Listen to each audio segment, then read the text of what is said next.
often asked why I left Wayland, why I left Alaska, why I want to come to down here. Leaving Alaska was pretty easy because all of our family have abandoned us in Alaska. So all of our children are down here, all of our grandchildren were down here, and so we were feeling the heartstrings, and therefore we started praying. I only expected to be out of the pulpit 2 or 3 years, and I stayed at Wayland for 8. And so it's only been like the last year and a half with the last daughter got married and new babies and stuff that we started praying about. 4 years ago. When the first granddaughter was born, my wife felt the pull to leave the state of Alaska. Okay, I must have been later.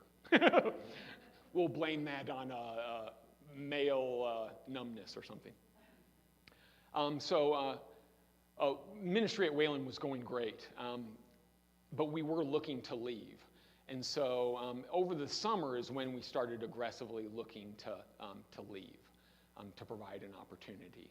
And so I was pretty committed to not sending out a whole bunch of resumes like I'm looking for a job, because I'm not looking for a job. Some kind of blanket saturation. A lot of people who want to be a pastor do that, and I didn't do that at all. I was very strategic. I was very careful. Moving out of Alaska is moving closer to family. Moving out of Alaska is the move for us right now, by all indications everywhere. I have a council of men who pray for me, who hold me accountable, who I use as a Proverbs council of godly men to advise me. And all along the way, they were going, yes, Lord, yes, Lord, yes, Lord. So Wayland's, because of COVID, Wayland was suffering. We had lost a lot of students, and we had lost a lot of money. And I was in these meetings in the summer that was all about laying people off.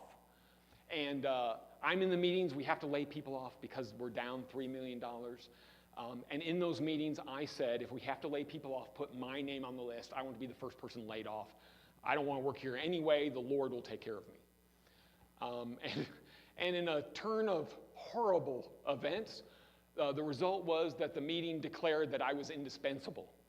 So thanks, Lord, I'm indispensable. So then the next meeting comes along, and they're naming names of people that I love and cherish and I have been the boss of for 8 years. These are the 4 people who are losing their jobs.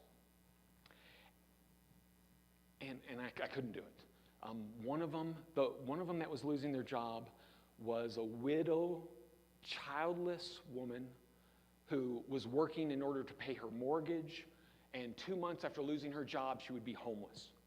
And I said, if her name is on the list, if I quit, does her name come off the list?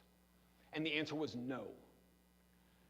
And so I went to my godly counsel and said, I feel like I ought to just resign and see if that happens. And all but one said yes. Randy Graham, my pastor, said, no, don't do that. Stay where you're at and God will provide a way. So I listened to the 7. I ignored pastoral counsel. He was the minority voice. And so I told my boss, I'm going to aggressively pursue leaving. I'm going to leave in October. As soon as I turned in my resignation letter, it opened my position up. One of the 4 fell off the list, and she kept her job.